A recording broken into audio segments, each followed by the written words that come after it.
Mais le titre répond de lui-même. Allergène moléculaire et valeur seuil dans les allergies alimentaires, peut-on éviter les TPO pour et contre? Donc ça c'est une question qui revient toujours, surtout en pédiatrie, pour le lait, pour l'œuf, pour des aliments essentiels. Et donc si les allergènes moléculaires peuvent apporter la réponse, pourquoi faire des TPO? Alors, on a fait un challenge et Joanna aime les challenges. Il y a les pour et les contre. Alors, tu vas répondre ou tu vas être contre? Moi, en fait, je vais dire qu'on peut éviter les TPO parce que mon avis est un petit peu biaisé parce que je suis maman d'un enfant anaphylactique alimentaire et le TPO, c'est une horreur pour moi, donc, en tant que maman. Hein. Donc, moi, dès qu'on me dit on va faire ça pour éviter un TPO, je fonce. Donc, je suis pour qu'on évite les TPO. Et donc, Joanna va être pour le camp. Oui, mais alors c'est ce qu'on avait dit au départ. Prêcher le camp. Sauf qu'en fait, comme Caroline a tellement bien travaillé et a fait un magnifique exposé où elle a présenté et le pour et le contre avec des arguments, un exposé et toutes les raisons pour bien comprendre de manière nuancée et pas avec la pensée binaire. Ben moi, j'aurais rien à dire. Si, on va quand même bien t'écouter et t'entendre et on voudrait bien avoir ton avis. Ben voilà, je donnerai mon Même si tu es pour, dis-nous quand est-ce qu'on peut être contre. Là, tout de suite, tu veux que Non, pas tout de suite, pas tout de suite. On va passer la parole tout de suite à Caroline et on va discuter. Donc, ça va être interactif, je suppose. Très bien.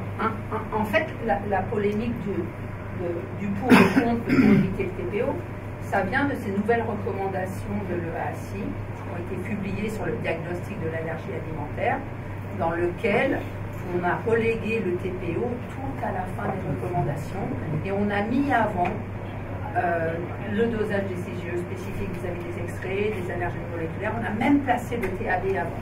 Et cette polémique, elle vient de là. Et c'est vrai que tout le monde s'est un petit peu dit, ah, on ne fait plus de TPO, il y a des seuils. Et quand on analyse bien ces recommandations, comment elles ont été faites, et puis comment il faut les lire, on comprend en fait qu'il n'y a rien contre les TPO. Hein. Mais si on peut les éviter, c'est bien, ça fait des enfants et des mamans heureuses. On parle sur le TPO diagnostic. Oh oui. De quoi on parle? Est-ce qu'on parle du TPO diagnostic ou du TPO pour déterminer le seuil? Ce sont deux choses totalement différentes. Donc en fait, j'ai repris un petit peu les diapos que j'avais présentées au CFA il y a un mois ou deux, parce que je devais présenter ces nouvelles recommandations de l'EACI sur le diagnostic de l'allergie alimentaire IgE médiée. Et donc ces recommandations, elles ont été traduites en français par le groupe de travail biologie d'allergie, donc l'article est disponible dans la revue française. Et c'était juste pour expliquer comment ils ont travaillé et comment ils en sont venus à dire que on n'a plus besoin de faire un TPO pour le diagnostic. Je trouve ça très très intéressant. Donc c'est un groupe de travail de l'EACI qui a travaillé, c'était des professionnels qui venaient de 23 pays différents, hein, c'est pas des petites recos qui sont sortis comme ça d'un chapeau. Et puis ils ont fait une revue systématique de la littérature, hein. Ils ont analysé plus de 1942 articles scientifiques, donc c'est quand même énorme, c'est un gros travail. Ils ont retenu 149 études, ce qui concerne, c'est-à-dire qu'ils ont analysé les données de 24 489 patients. Donc vraiment, ce sont des recommandations avec un gros effectif. Et la particularité de ces recommandations, c'est qu'ils ont ce qu'on appelle, ils ont utilisé une méthodologie GRADE pour les faire. Et cette méthodologie, c'est basé sur la précision des tests diagnostiques. Qu'est-ce que ça veut dire? Ils ont retenu tous les articles scientifiques où il y avait des études dans lesquelles il y avait une allergie alimentaire qui était suspectée au départ.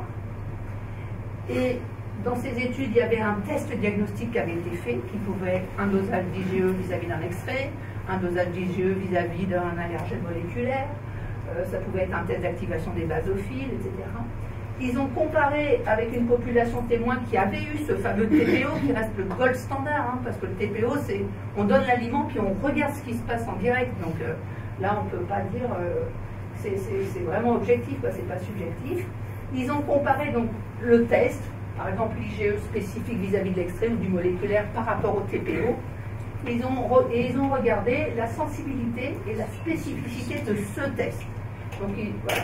Donc ils se sont dit, est-ce que c'est plus sensible de faire un dosage d'IgE vis-à-vis d'un extrait? Est-ce que c'est plus sensible de faire le TPO? Est-ce que c'est plus sensible de faire, ou est-ce que c'est plus spécifique? Voilà. Ils ont vraiment, c'est une analyse, envie de dire mathématique, quoi. Donc, ce qui est très très important de comprendre, c'est que ces recommandations, donc ces 150 études qu'ils ont retenues, c'était la plupart, elles portaient sur des enfants qui avaient moins de 12 ans. Donc, ils ont écrit ces recommandations avec des études d'une population, on peut dire, pédiatrique. Hein. Et puis, la plupart de ces études, elles ont été réalisées en Europe. Donc, s'ils nous parlent à un moment de seuil, qu'ils nous donnent des seuils, il faut avoir en tête que ça concerne des enfants qui étaient plutôt en Europe, ce n'étaient pas des enfants d'Afrique ou d'Asie. Donc les seuils, voilà. Et puis, ils redisent ça, donc c'était dans un environnement clinique pédiatrique, c'est important. Et toutes les études, elles avaient un TPO pour pouvoir comparer le test diagnostique par rapport au TPO, mais pas toutes. Il y en a quelques. Le TPO n'a pas été fait pour tous les enfants. Donc ce qui ressort de toute cette analyse d'article, c'est que les tests cutanés et les IgE spécifiques aux extraits, ils avaient une sensibilité élevée, c'est-à-dire qu'on va détecter un grand nombre de patients positifs. Mais par contre, si on voulait un test plus spécifique derrière, il fallait avoir recours aux allergènes moléculaires ou aux tests d'activation des basophiles, donc pour prouver vraiment que c'était allergique. D'accord? Ça, c'est pour vous expliquer un peu comment étaient faites les recours. Et donc, ces recommandations de l'UASI, il y en a 8 en fait. Et ce ne sont pas des recommandations qu'on dit, tiens, lui il est allergique, alors je vais prendre la recommandation 6 et puis je vais voir si ça colle. C'est pas du tout comme ça que ça marche. Les recommandations de l'UASI, c'est une séquence définie, une démarche diagnostique, qu'est-ce que je dois faire? Et on commence toujours par l'histoire clinique. S'il n'y a pas d'histoire clinique, il n'y a pas d'allergie, non? On s'arrête là, c'est même pas la peine d'aller jusqu'au bout. Donc on commence toujours par l'histoire clinique, c'est la recommandation 1. Il faut vraiment, il faut que l'histoire soit compatible. Hein. Si j'ai mangé de l'avocat jeudi et que j'ai eu 4 boutons lundi, c'est pas de l'allergie, je me dis, hein, l'histoire clinique elle n'est pas bonne. Et puis après, on va faire une première série de tests qui vont être des tests cutanés ou un test biologique vis-à-vis d'un extrait. Et puis, si c'est négatif, si c'est pas convaincant, concluant, on va passer à l'étape 3, on va faire l'allergène moléculaire. Si c'est pas concluant, on va faire le TAB, et comme ça, ainsi de suite, jusqu'au TPO. Ce qui veut dire que, en fait, quand on commence le diagnostic, si là, on se dit, voilà, il a l'histoire clinique, il a mangé la cacahuète, et puis mes IgE vis-à-vis de la cacahuète ou mon test cutané, il est positif, je m'arrête là. Je n'ai pas besoin d'aller jusqu'au TPO. Ces recommandations, elles sont intéressantes parce que je trouve qu'elles sont basées sur le bon sens quand même du médecin, du clinicien. Hein, le patient, il vous raconte son histoire, vous avez la sensibilisation, vous êtes sûr qu'il est allergique, pourquoi je vais me casser la tête pour aller jusqu'au TPO? C'est ça l'histoire de ces recommandations. Donc les seuils, à quel moment on parle de seuil vis-à-vis des allergènes moléculaires? C'est au stade 3. Et puis, à quel moment on parle du TPO? Tout à la fin. Donc, j'ai fait un focus plutôt là-dessus. Ça va jusqu'après? Pour l'instant, il n'y a pas de débat. Non, mais on peut souligner que là, en fait, quand tu dis qu'on s'arrête, oui. À l'étape 3, on s'arrête, à l'étape 2, oui. Si on a concordance, oui. On a posé le diagnostic d'allergie. Oui. On n'a pas fait la stratification. On n'est pas allé dire, alors c'est une allergie qui va être sévère, qui va être persistante. Le diagnostic. Voilà. Si vous vous souvenez du schéma que je vous ai montré sur ma dernière diapo ce matin, en fait, on s'arrête à l'étape qui est présentée comme finale. C'est bon, on a fait le diagnostic. Mais on n'a pas fait toutes les étapes de prise en charge derrière. Comment je vais choisir la manière dont je le gère? Ça, c'est autre chose. Voilà, on est d'accord. Je voulais juste souligner ça. Là, ce sont des recommandations pour poser le diagnostic d'allergie alimentaire. Ça ne va pas plus loin. Il ne faut pas les voir plus loin que ça. Donc j'ai fait juste un petit focus sur la recommandation 3, où on commence à parler de seuil. Et donc, cette recommandation, ils disent que quand, chez les patients qui ont une allergie IgE-médiée suspectée à l'arachide, à la noisette ou à la noix de cajou, c'est seulement pour ces trois-là, les IgE spécifiques d'ARAH2, CORA14 et ANAO3, respectivement, sont recommandés lorsqu'elles sont disponibles. Donc, en plus des tests cutanés ou des IgE aux extraits, pour étayer davantage le diagnostic d'allergie alimentaire. Ça veut dire que si à l'étape 2, on n'a pas posé son diagnostic, donc comme ça, on va faire les allergènes moléculaires, puis à chaque fois on va monter comme ça. Et donc, quand on lit bien ces recommandations, ils disent quand est-ce qu'il faut tester. Donc, soit parce que l'histoire clinique elle n'est pas claire au départ, ou mes résultats de tests cutanés ou d'IgE, ils n'étaient pas suffisants pour poser le diagnostic. Et puis ça, donc ce qu'on a vu ce matin, les pollen food syndrome, c'est utile dans les pollen food syndrome parce que voilà, on n'a pas des diagnostics qui sont bien clairs. Et ils disent quel allergène moléculaire tester. Alors c'est ça qui est très très important. Ils disent ceux qui ont une spécificité supérieure à celle de l'IgE spécifique aux extraits. Alors vous allez voir après les tableaux, c'est vraiment clair, quand ils ont fait l'analyse de tous les articles, ils ont vraiment calculé une sensibilité, une spécificité, et celle-ci, elle est vraiment supérieure à celle des extraits. Et à chaque fois, ils disent qu'il faut, les seuils, il faut adapter à l'aliment, à la personne, etc. Donc ça, c'est pour vous montrer les tableaux, pour vous mettre un petit peu en lumière la chose. Donc, toujours toutes les méta-analyses qu'ils ont sorties.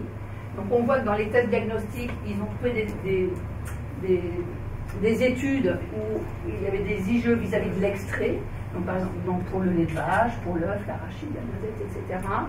Et donc là, ils ont calculé, toujours comparé à un TPO, ils ont calculé les sensibilités et les spécificités de chaque test. Et on voit bien que quand il s'agit des allergènes moléculaires, quand c'est ARAH2, CORA14, effectivement là c'est ANAO3, il y a une petite coquille, la sensibilité et la spécificité, surtout la spécificité, elle est supérieure aux IgE extraits. Donc c'est de là que vient cette histoire de seuil et d'allergènes moléculaires qu'il faut tester. Et là, il y a ces seuils. Donc ils ont déterminé des seuils pour lesquels on avait la meilleure spécificité. Ça vient d'ici, cette histoire. C'est bon? Donc ils n'ont pas retenu les autres, parce qu'ils avaient des spécificités qui étaient moins bonnes que les extraits et les sensibilités. Vous en rajouterez le CSI1 dans une Alors, oui. S'il vous plaît, si le seuil de l'allergène moléculaire est inférieur à ce seuil-là, est-ce qu'on complète quand même par... Alors, si c'est inférieur, on passe à la recommandation 4. Non, qui est le TAB. Le TAB. Avant le TPO. Alors, j'avais une diapo qui le TAB, il n'est pas... Par exemple, chez nous. Oui, mais chez nous non plus. C'est pour ça que vous allez voir. Donc là, ils ont montré, donc c'est pour vous montrer vraiment le résultat de toutes leurs analyses. Hein. On reviendra après cet échec, si on est en dessous du seuil, qu'est-ce qu'on fait. Donc, vous voyez, pour ARAH2, ils ont vraiment comparé les tests cutanés, le diamètre du test cutané, quand il y avait l'étude qui existait. Donc, l'IgE extrait, chaque allergène moléculaire, en unitaire ou sur une puce ISAC, ils ont comparé même quand c'était possible, quand il y avait des études avec les TAB. Des fois, il n'y a pas d'études, donc on n'a pas de résultats. Hein. Ils ont comparé et ils ont vraiment montré que c'est lui qui avait meilleure sensibilité, meilleure spécificité. C'est pour ça qu'il a été retenu dans cette recommandation. Donc, ils ont fait pareil. Donc, je vous ai marqué là, sensibilité, spécificité. Donc, il y a un seuil, et puis, il y a, donc là c'est la noisette, il y a un seuil, puis à chaque fois, il y a une valeur basse, une valeur haute. Donc pareil pour la noisette, pareil pour la noix de cajou. Donc la noix de cajou, c'est vraiment une sensibilité très forte, 96%, et une spécificité 94%. Par rapport, c'est meilleur que les tests cutanés. Pas beaucoup, mais meilleur. Je peux intervenir? Oui. Ici, on a avec la sensibilité, quand on compare ce 96% ici avec le 73% de Cora 14 sur la diapo précédente, on a une très bonne illustration de ce que c'est qu'un allergène majeur. C'est-à-dire qu'ici, pour la noix de cajou, le fait de détecter 86% des vrais allergiques à la noix de cajou avec les IgE 1 ou 3, ça veut dire que 96% ont des IgE contre cet allergène. Alors que pour la noisette, tu veux bien revenir sur la noisette, ici, on utilise la 2-salbumine de noisette Cora 14, qui est donc présente chez 73% des patients. Les 27 autres qui sont réellement allergiques à l'arachide, ils ont un profil, un endotype, avec des IgE contre d'autres allergènes de la noisette, contre Cora 9 par exemple. Donc là, en fait, on regarde des choses légèrement différentes, mais qu'on utilise pour les diagnostics. Et si on combine Cora 9 et Cora 14, ben on va augmenter la précision. Voilà. Alors là, ce qui est marrant, c'est que si on fait que des IgE donc, à la cajou, donc la spécificité n'est pas très bonne. Hein. La patient, ça va être positif, mais il n'est pas forcément allergique. Donc c'est vraiment pour affiner le diagnostic. Et ces histoires de seuil, ça vient juste de là. Enfin, juste de là, c'est déjà pas mal. Donc, dans ces recommandations, qui disent bien que l'interprétation des résultats des tests, c'est spécifique à chaque aliment et surtout à la situation géographique. Hein. Je vous ai dit tout à l'heure, la plupart des données, ça provient d'études effectuées en Europe. Donc, il n'y a eu aucune étude en Asie, au Moyen-Orient, en Afrique, etc.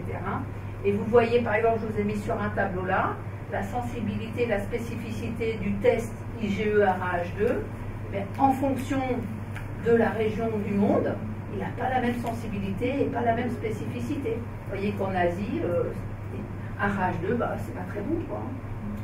Donc, ces repos, elles ont le mérite d'exister. C'est les premières qui arrivent comme ça avec une méthodologie grade, avec vraiment des études bien scientifiques, interventionnelles, où on compare vraiment les choses, avec un modèle, j'ai envie de dire, bien mathématique, mais ça manque de données.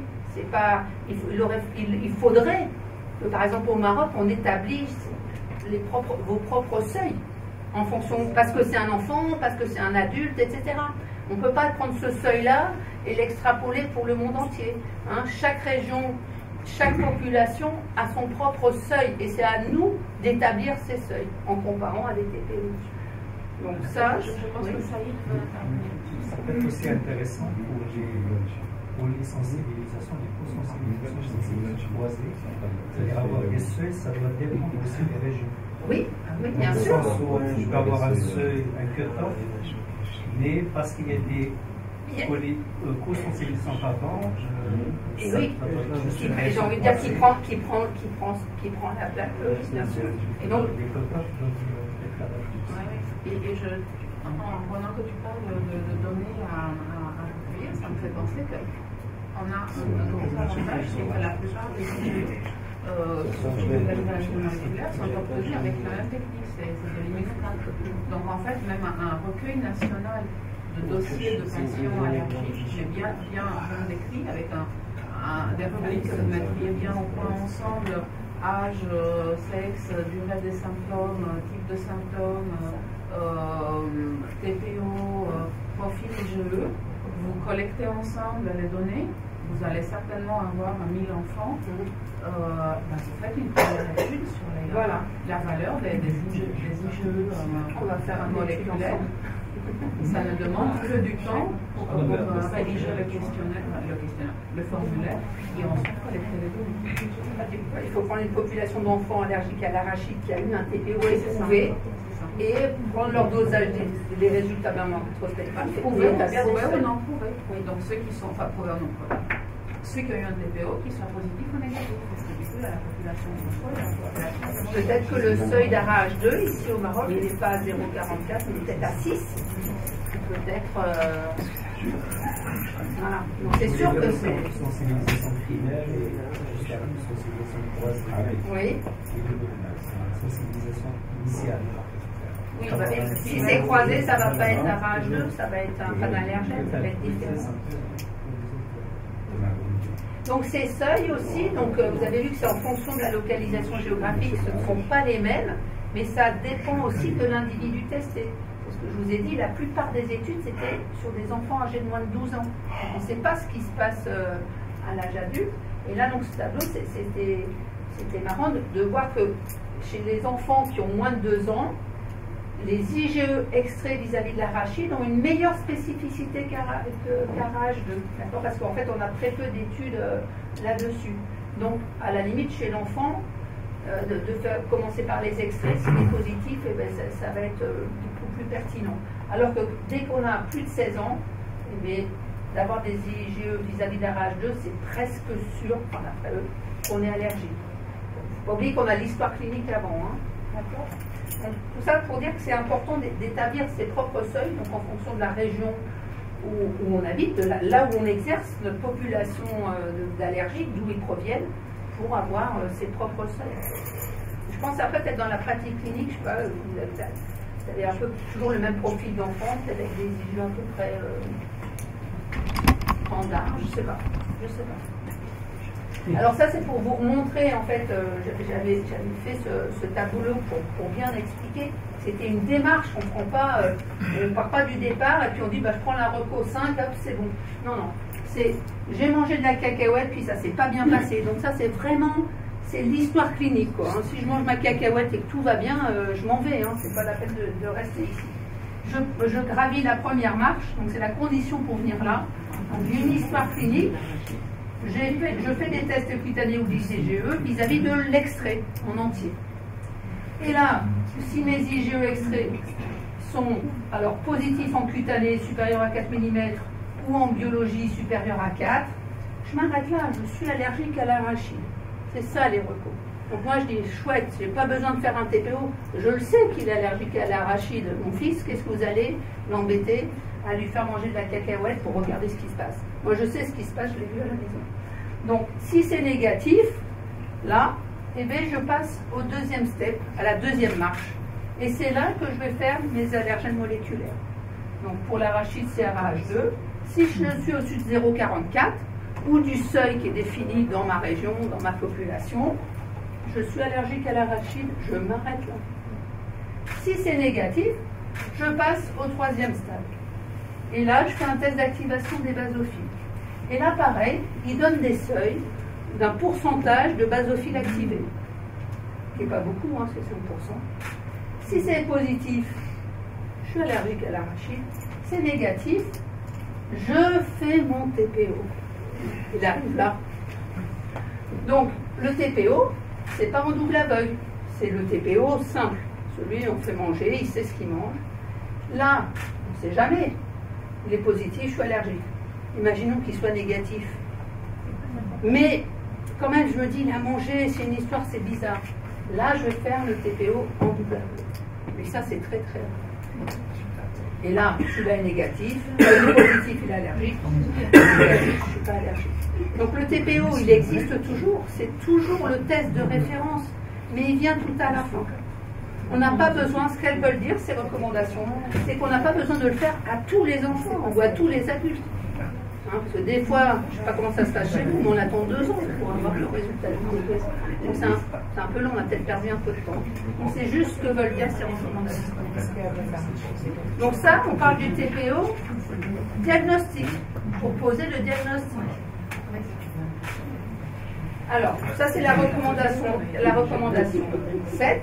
Du coup, il est recommandé d'effectuer un test de provocation alimentaire orale, donc le fameux TPO, sous surveillance médicale pour confirmer ou exclure une allergie alimentaire, chez les patients dont le diagnostic n'est pas clair, malgré les tests de recherche d'une sensibilisation IgE, donc malgré tous les tests qu'on avait fait avant. Mes extraits, mes tests cutanés, mes allergies moléculaires. Je ne sais pas s'il y a beaucoup d'enfants qu'on arrive jusqu'au TPO. Hein. Généralement, on a un test qui est positif avant, mais ça peut arriver. Mais il y a tout un tableau dans ces recommandations où on vous dit quand même, il y a des indications au TPO, hein. Ne serait-ce que pour exclure l'allergie. Parce que des fois, il y a des enfants, ils viennent et puis ils sont allergiques à tout, soi-disant. On a l'impression que c'est pas vrai. On va faire justement le test et tout. Ça va pas être concluant. Ben, on dit on va faire le TPO parce que ça, on va lui prouver qu'il n'est pas allergique. Et donc, ça va lui améliorer la qualité de vie, parce qu'il va pouvoir manger cet aliment. Donc, le TPO, il a toujours sa place, mais il est plus, j'ai envie de dire, il est plus le truc obligatoire pour affirmer l'allergie. C'est ça que ça veut dire. Et c'est ça que ça veut dire, ces seuils. Donc là, je ne veux pas tout détailler, mais le TPO, on peut le faire encore. Il y a quand même pas mal d'indications. Alors, dont cette indication, ça va te plaire, pour déterminer la dose de l'allergène qui provoque la réaction. Parce qu'on doit la déterminer, parce que peut-être qu'on veut faire une ITO, une ITA, et que donc, on voudrait savoir à peu près à quelle dose il va être malade, comment je peux débuter cette ITA, ou cette ITO, parce que c'est l'alimentaire. Donc, le TPO pour le diagnostic, vous allez être d'accord avec moi ou pas, on peut discuter. Ben, dans le diagnostic, moi j'ai envie de dire, on n'en a plus besoin. Ça, c'est les recos. Si moi ça me va bien, de ne pas avoir besoin de faire un TPO, pour en avoir vécu dès qu'il ne se passait pas bien, c'est pour le diagnostic, attention. Et pour certaines allergies moléculaires, pas pour tous. Alors, c'est plus sécurisé et moins coûteux de faire un TAB, par exemple. Moi, le jour où j'ai rencontré Johanna et qu'elle a fait des tests d'activation des basophiles à mon fils, moi j'étais à la place des TPO, ça m'allait. Je vais lui en faire tous les 3 mois, si elle voulait, ça ne me dérangeait pas. Mais c'était quand même plus sympa pour lui. Voilà. Puis j'ai envie de dire, dans l'allergie respiratoire, est-ce qu'on fait des tests de provocation? Pourquoi on nous embête là en alimentaire qu'il faut faire un test de provocation? Ça, j'ai jamais compris. J'aimerais vous l'expliquer. Est-ce qu'en respiratoire, vous faites respirer du pollen ou des acariens en droit pour prouver qu'ils vont éternuer? Il y a des avis de provocation. Mais est-ce que vous le faites? On ne fait pas, mais il y avait des cas. Et pourquoi vous ne le faites pas? On ne le fait pas parce que c'est pas facile, on arrive à se débrouiller. Alors pourquoi on fait le TPO? Voilà. Pareil. Non, mais On fait des tests de provocation conjonctive. le risque d'incident Parce qu'on a grave pas les IgE. avec le TPO n'est jamais nul. Et si ça tombe sur mon fils, votre fils, Ben, vous ne voulez pas le faire. voilà. Voilà. C'est ça, et je pense qu'il faut raisonner comme ça. Moi, j'ai fait de la réanimation. On ne récupère pas tous les malades. Elle aussi, elle a fait de la réanimation. Même quand ils ont une perfusion, quand ils sont sous adresse, quand ils sont intubés. Mais je dis, c'est très rare. Et si ça arrive à mon fils ou à votre fils, ça change rien. Ça, on n'est pas content. Ah, ça change la... Le raisonnement. Ah, on va prendre quelques cheveux blancs, moi, je vous le dis. Même si c'est 0,1%. On prend 10 ans en 2 heures de TPO. Hein, ça, mais en fait, parce que moi, c'est toujours l'argument que quand les gens disent, ouais, il faut faire, t'as fait le TPO, t'as fait le TPO, et je vois, mais pourquoi vous ne faites pas le test de provocation nasale là, ou respiratoire, hein? Pourquoi vous nous embêtez? Enfin, parce que dire, oui, si t'as pas fait le TPO, t'as pas prouvé l'allergie. Enfin, j'ai envie de croire les parents qui me racontent l'histoire. Et puis le test, bon, il Le test de communication nasale a repris de l'intérêt. Il y a des communications de la ASI l'année dernière Ouais. qui reprennent les c'est vrai. tests de provocation Oui, nasale. c'est bien, on va provoquer plein de cristal, de rhinite et tout. Alors, conjonctivale, je comprends qu'il faille faire ce test-là, parce qu'on ne dose pas les IgE lacrymales. C'est très compliqué, techniquement. Et puis, on sait que des fois, on a une espèce de sécrétion locale. Moi, j'en ai si je me trompe, et on ne retrouve pas la sensibilisation dans le... C'est un sanctuaire immunologique. Voilà. L'œil est un sanctuaire immunologique. Donc, ce qu'il y a dedans sort très peu. Donc, en fait, on peut avoir des IgE dans les yeux sans les avoir dans le sang. Donc là, on est un peu obligé, parce qu'on n'a pas de test bien, avec une bonne précision diagnostique, qui peuvent être meilleurs que ce test de provocation conjonctivale. Donc, qui est pour le TPO diagnostic là? Et où vous avez Johanna? On veut quand Il n'y a pas de... Alors, la recommandation du TAB, même si c'est une particularité de cette méthodologie employée, même si les études montrent que c'est très pertinent de faire un TAB, ils en ont fait une recommandation faible, parce que dans la vraie vie, les gens n'ont pas tous accès au TAB. Donc cette méthodologie, elle est bien, parce qu'elle tient compte des études qui sont robustes, mais quand dans la vraie vie, c'est pas trop possible, on ne peut pas faire une recommandation forte. Parce qu'il y a beaucoup de gens qui disent, bah oui, mais moi, j'ai pas accès. Donc, le TAB, il est recommandé, mais de façon modérée, parce qu'on sait que les gens n'ont pas forcément accès. Donc, si on n'a pas accès, on est obligé de faire l'étape au-dessus.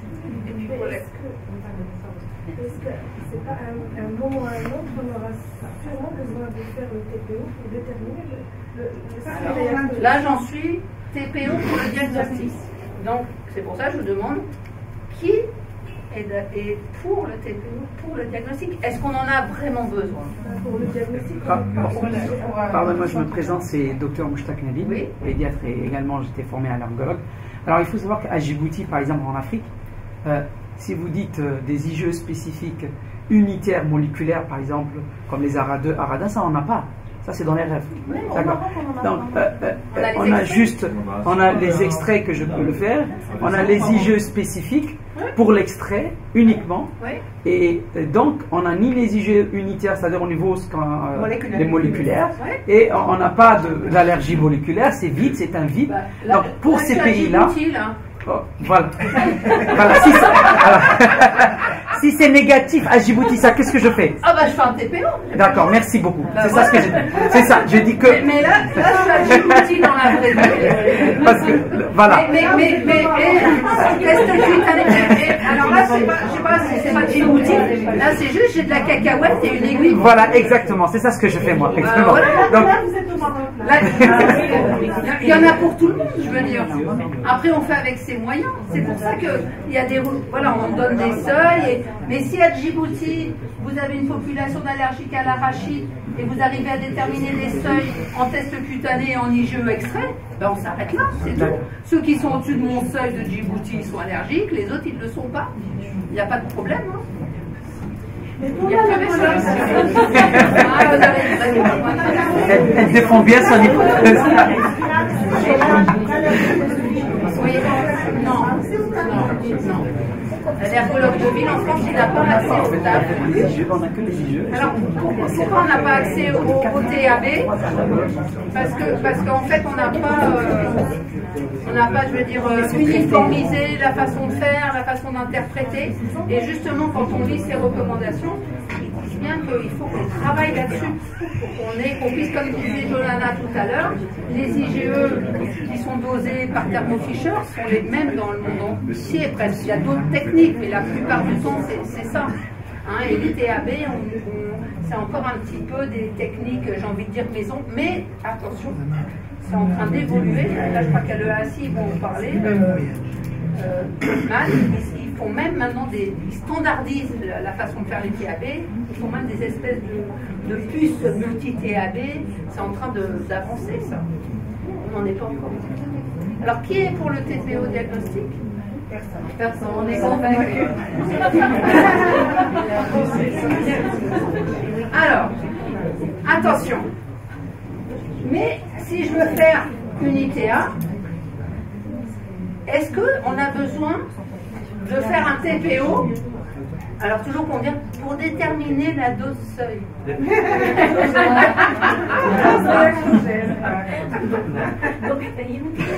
Donc on fait pas. Donc l'enfant il va bien. Elle dit, écoute mon petit chéri, je vais t'emmener à l'hôpital, on va te faire manger la cacahuète. Jusqu'à temps que tu fasses un choc anaphylactique. Vous avez la réponse. On devine la réponse. On devine la réponse. C'est quand ça, je vous ai remis cette diapo. Parce que je voulais remettre ça parce qu'on en a parlé du TAB. C'est ce que je vous disais tout à l'heure. Le TAB, c'était la recommandation 4. Il est recommandé lorsqu'ils sont disponibles. Hein, donc voilà. Et donc, c'est ce que je vous dis, il y a un degré élevé de certitude des preuves. Il y a vraiment des études. C'est parce que Alexandra Santos, il faut savoir, à Londres, elle a son propre labo où ils font des TAB toute la journée, donc elle a plein de données, donc elle montre que vraiment c'est super, parce qu'elle est au King's College à Londres, donc voilà, nous on n'est pas à Londres, mais ils en ont fait une recommandation conditionnelle, c'est pas une recommandation forte, parce qu'ils savent que ça coûte cher et c'est pas disponible pour tout le monde, donc on ne peut pas dire il faut les faire. Hein. Ça tient compte quand même de la réalité du terrain. Donc ça c'était pour vous montrer la repos sur le TAB. Alors c'était pour vous montrer les seuils du TAB. On a des très très bons résultats pour l'arachide et le sésame. Vraiment des sensibilités, des spécificités qui sont vraiment bonnes. Hein. Donc voilà. Et alors le TPO pour déterminer la dose réactogène en plus d'unité eau. Alors bon, je suis allée voir un petit peu ce qui se passait dans les pays du monde. Est-ce qu'il faut faire, parce qu'on entend toujours, je vous rassure, en France, pour avoir questionné pas mal de CHU, dire bah, comment vous faites l'ITA, quelle dose vous commencez, comment vous faites.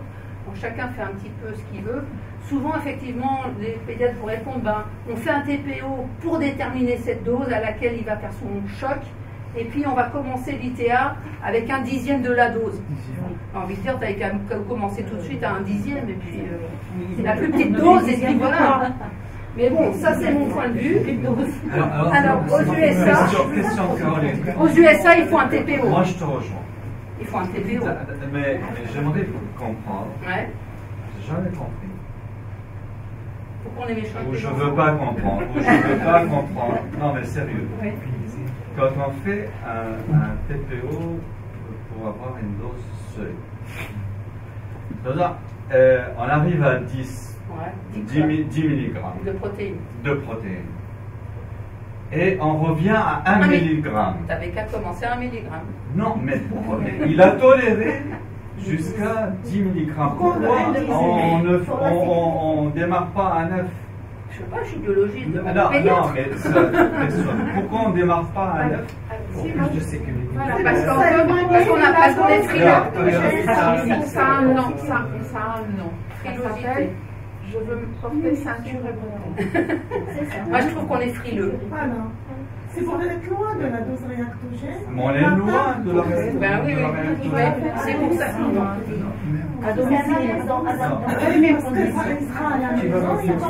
Parce que c'est peut-être ça, parce que la reproduction universitaire à domicile.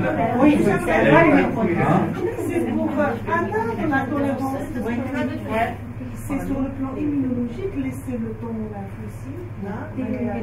à la vous connaissez à peu près à partir de quelle dose on estime que la personne elle est à l'abri, elle est tolérante en milligrammes de protéines, par généralement, quand on arrive à 4500 à 4,5 grammes de protéines, on considère que la personne elle est tolérante, elle est à l'abri de protéines, pas d'aliments. Voilà. Et généralement, dans tout ce que j'ai lu, ils se basent un peu là-dessus. Donc aux États-Unis, quand on regarde un petit peu, j'ai sorti quelques articles, effectivement, aux USA, bon là il y a un schéma, ça va vite à lire l'article, et il y a bien écrit Screening and Baseline Challenge. Donc ils vont faire un TPO voilà, au départ pour voir à peu près à quelle dose je vais commencer. Mais bon, voilà. Alors au Canada, donc ça c'est les recours qu'ils ont sortis. Donc j'ai marqué non obligatoire. Ils ont déterminé déjà une ligne de réaction, un seuil, et puis ils commencent un peu plus bas. Alors pourquoi je vous dis non obligatoire? Parce qu'ils disent dans le texte, outre la confirmation du bon, il faut encore le diagnostic, l'un des avantages de la réalisation du TPO est qu'il permet d'orienter la dose. Il permet d'orienter. Il y a écrit, cet avantage doit être mis en balance. Attention, moi je lis tous les mots. Avec d'autres considérations pratiques, notamment le risque d'induire une réaction allergique hautement probable et les ressources disponibles pour réaliser. Donc ça veut dire que bon, c'est pas mal d'avoir ce TPO pour déterminer la dose réactogène, mais bon, on n'est pas obligé de le faire. Moi, j'ai compris comme ça. Alors, je vous dis ça parce que la semaine dernière, il y a Camille Braun, donc, qui est pédiatre à Lyon, qui est venu faire un topo à la Naforcale dans le sud de la France.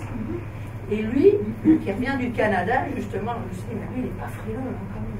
Et alors, il fait des ITO en plein d'aliments, des enfants, multiples.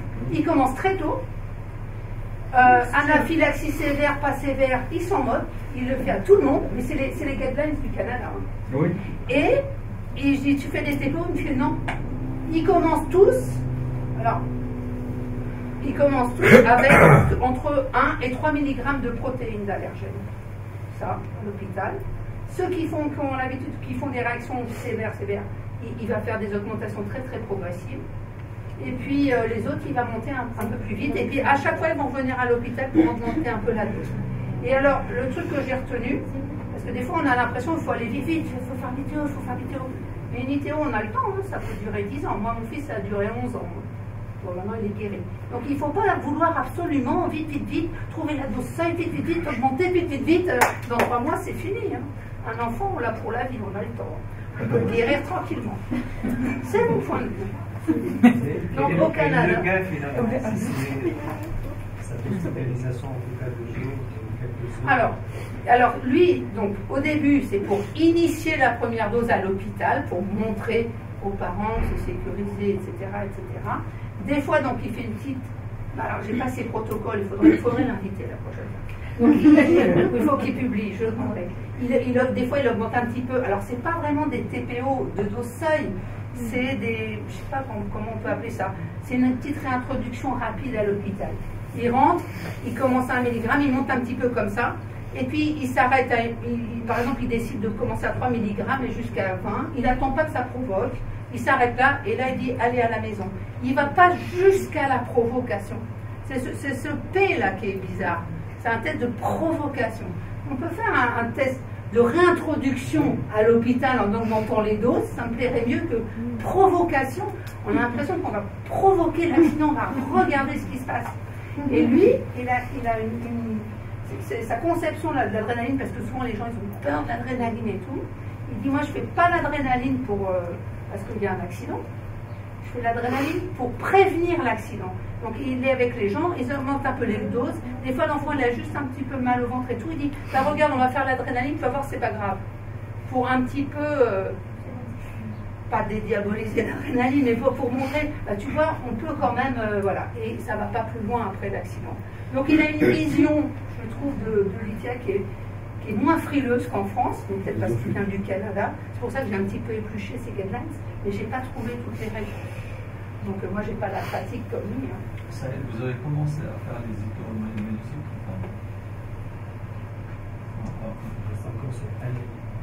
Il fallait aller. Alors ça, c'est toujours les guidelines au Canada. Belgique. Alors, en même temps En même temps. Plusieurs aliments en même temps. Oui, c'est ouais, ils le font maintenant. Ah non, oui, ils font. Là, à Bruxelles aussi, Elena Bradatan. Oui, Bradatan le fait aussi. Je vais vous montrer une diapo après. Il y en a qui le font. Elena Bradatan le fait.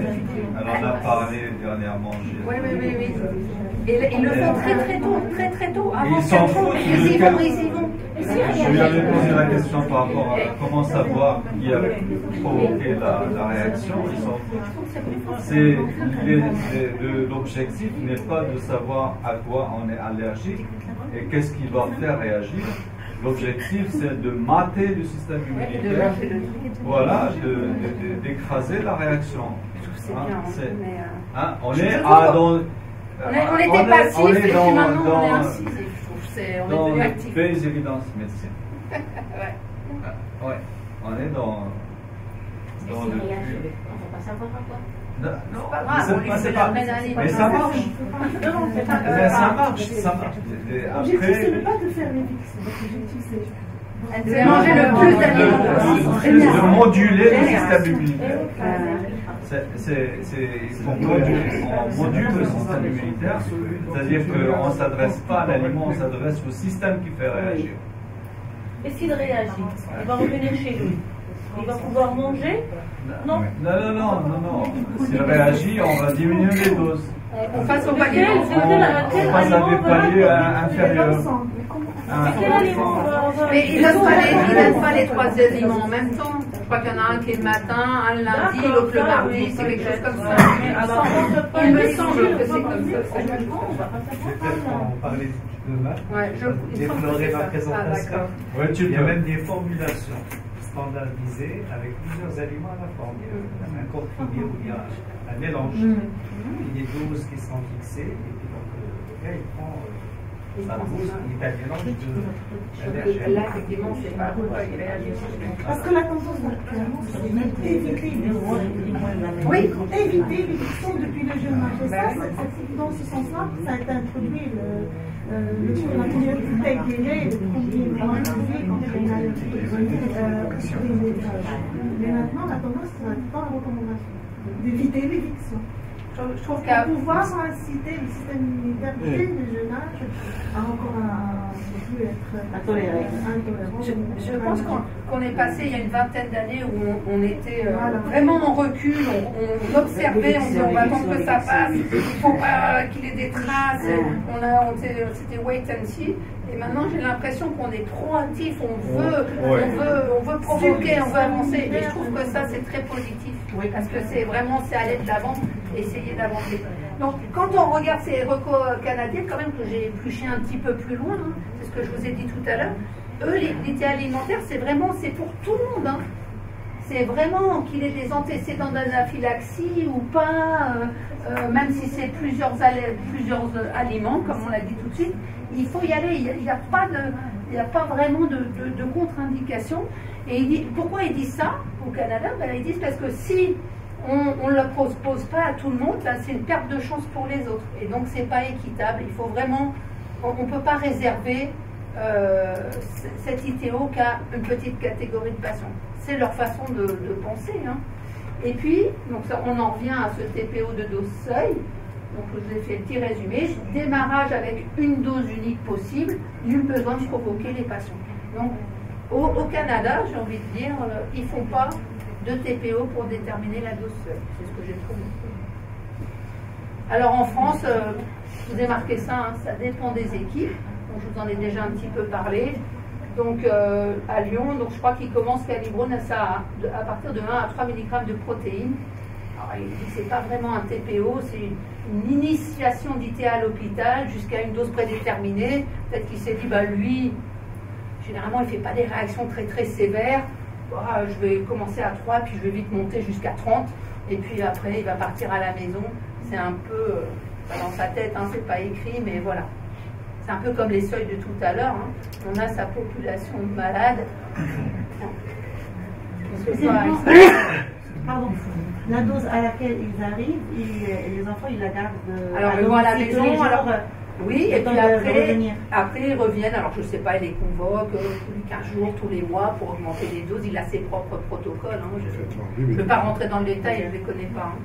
Oui, donc ça, on peut dire que ça se considère comme on fait dans les IgE non immédiés. Dans le cas des formes tardives, non IgE immédiés, on fait une réintroduction progressive. Oui, ça c'est quand on fait éviction 4 semaines et puis on réintroduit doucement. Et ça même pour les nourrissants, par exemple dans les APLV non IgE immédiés. Ça revient. Oui, on fait une réintroduction très progressive. On peut commencer par du lait cuit sous forme de biscuit, etc. avec une petite quantité jusqu'à ce que. Est-ce qu'on là, on peut pas? C'est à peu près comme ça qu'ils font au Canada. Ils calquent avec cette forme. Je ne sais pas. C'est à peu près comme ça, puisque vous dites il faut faire introduire une faible quantité. Non, parce que comme il ne fait pas de TPO pour déterminer une dose seuil et puis après démarrer à cette dose seuil, il commence petit et puis il monte un petit peu vite à l'hôpital et il les envoie à la maison. C'est la même chose, c'est la même chose. Voilà, c'est la même chose que la forme non IgE immédiée. Donc pour un réintroduire. Et ils regardent ce qui se passe. Voilà. Mais ils ont le temps, j'ai envie de dire. Oui, qu'est-ce que c'est? Pour le lait, pardon, pour le premier biberon, j'avais vu qu'il faut interdire le premier biberon dans la recommandation, parce que je suis beaucoup Patrick Toulon, c'est juste pour les enfants qui vont suivre un allaitement maternel exclusif, s'il vous plaît. Parce qu'il faut qu'on éclaircisse, parce que sinon tout le monde va prendre l'information. Donc le premier biberon est à refuser pour les enfants, pour les mamans qui vont suivre un régime exclusif. Mais par contre, pour ceux qui suivent un régime mixte, ils ont tout le droit d'avoir le premier biberon sans problème. C'est ce que je suis surtout avec Patrick Toulon qui est mon mentor. Tu ne penses pas qu'il se réfère à des méta-analyses pour commencer à des doses déterminées. Ouais, c'est comme ça qu'ils font les Américains. Bien sûr. Moi, j'ai pas les données là, mais ils partent de ça. Ils partent de ça, hein, sur des méta-analyses. Et ils vont voir ce qui se passe, ils vont déterminer les doses en fonction, c'est comme ça. Et c'est ce que je dis, et généralement, quand on arrive à 4,5 grammes de protéines d'allergènes, on considère qu'on est guéri. Ça vient des méta-analyses. Voilà. Je ne sais pas si j'ai encore des diapos. Alors ça, c'est le, tu en as parlé, hein, de Bradaton. Donc c'est quelque chose qu'elle avait présenté au CFA en 2023. Donc elle fait aussi des multi-aliments. Et puis par contre, elle commence par elle fait un TPO. Après, multi-aliments pour chaque aliment. Ouais. Mais bon, je ne veux pas rentrer pareil dans le détail, mais c'est pour voir qu'est-ce que font les équipes, hein, chacun fait un petit peu. Voilà. Ben voilà, je vous remercie. Alors le TPO pour déterminer la dose, je ne sais pas. J'ai envie de dire TPO pour personne. Mais bon, c'est mon avis. Mais des fois, il faut le faire. Tout est discutable. Ouais. Non? Donc je pense qu'il faut que vous déterminiez les doses seules. Non.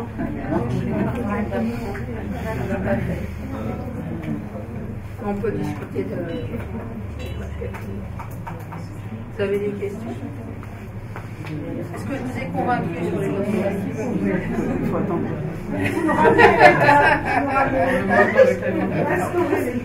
Hein? Bah, exprimez-vous, hein, les jeunes. Hein? Comment on va? Comme ça, on ne fait pas de Ça vous a...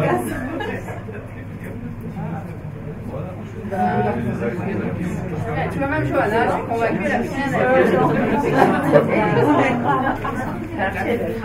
finalement, je suis bonne politicienne. Ah, c'est pas fait, ça c'est très important.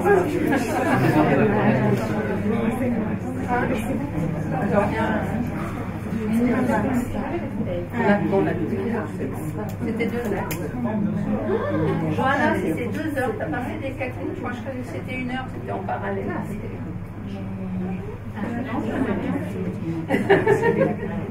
Mais on peut discuter. On peut discuter. Ça, on est serré par les communications plénières, mais maintenant, en même temps, on a... On peut aller écouter les cas cliniques. Ouais. Allez. Ah oui, on va aller mettre le web. Mais vous ne parlez pas, hein. On va écouter les cas cliniques. Ici. Non, là-bas.